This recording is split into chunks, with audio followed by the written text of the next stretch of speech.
An open letter to all of our fans. Dear you, first of all, sorry this has taken so long. It's just been hard to find the right words to say. The last time we were really in touch was over 2 years ago. The world around you and me had shut down, and we were all struggling to acclimate to the new altered reality of the world on lockdown. Early in the pandemic, it was clear to me that we wouldn't be playing shows anytime soon. We had other things to focus on, and so we put SWMRS on the back burner. Max, my brother and the leader of the band, was recovering from a spate of injuries that he suffered from a car crash in 2019. He was on the way to a gig with our 2 crew members when they hit black ice in Wyoming. The van rolled and he was ejected. In an instant, our lives changed completely. He spent a week in the ICU and a month in a rehab hospital. I went out to Wyoming and then to Denver to be with my family as we watched his progress. Many of you sent cards, flowers, and other creature comforts. In that dark time, those notes were a source of light for Max and for my whole family. If that was you, I can't thank you enough.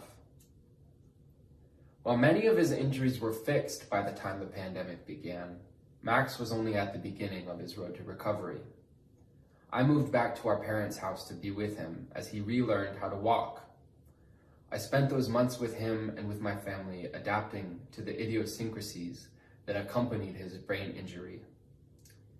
Everything seemed to make his head hurt. The sound of the dishes being washed, the television in the other room, the strum of a guitar from my room upstairs. Anything could send him into a spiral. Slowly, we started making music together again, first as therapy and then more seriously. The music was quite gentle and very quiet, and so we had to make a concerted effort for Max to get back to a place where he could play or even consider playing rock music again. I was waiting for the old Max to emerge from the heather in his brain. He had always been sharp, confident, and in control. Internally, he was still all of those things, but externally, he was slow, tired, and frustrated. When you watch somebody you love suffer a physical trauma that is so all-consuming, your priorities shift. I wasn't really thinking about the band anymore. I was just focusing on my brother.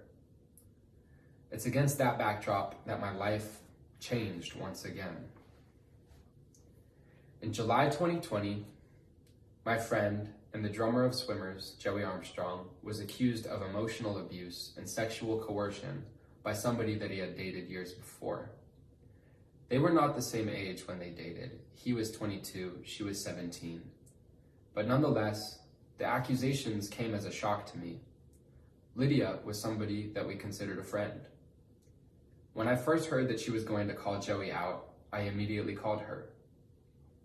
I remembered that Joey and her had met up months before to discuss their relationship after the fact, and that I believed that it had gone well, so I wanted to figure out what had changed.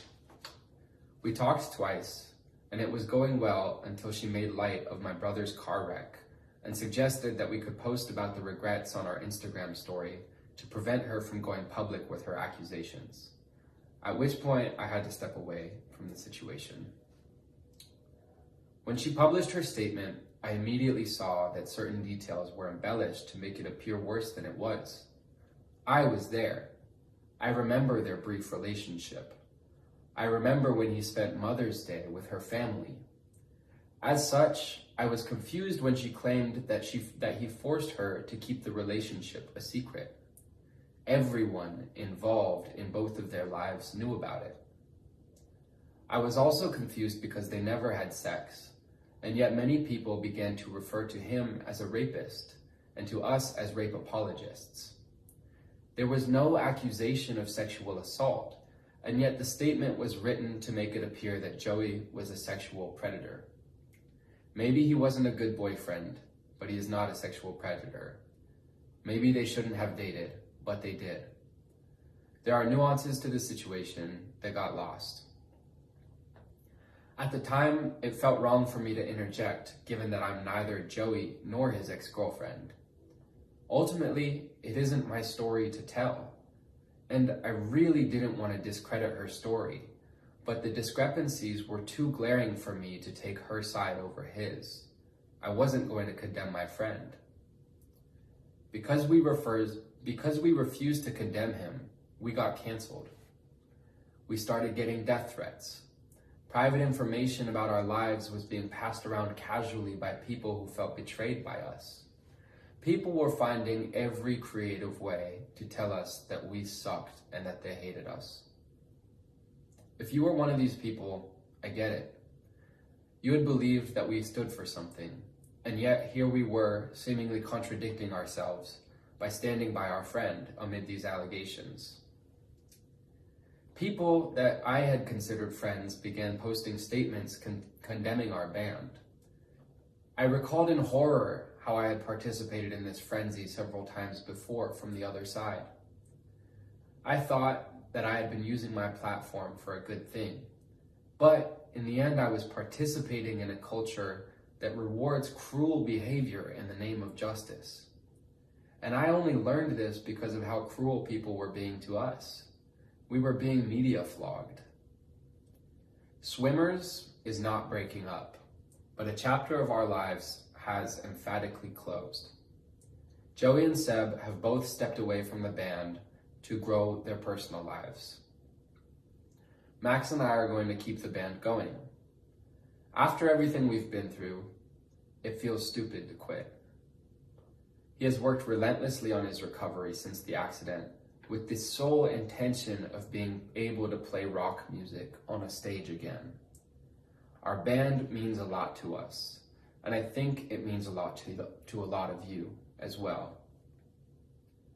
For a long time, I was scared to say anything, because I know that what I have to say right now is controversial.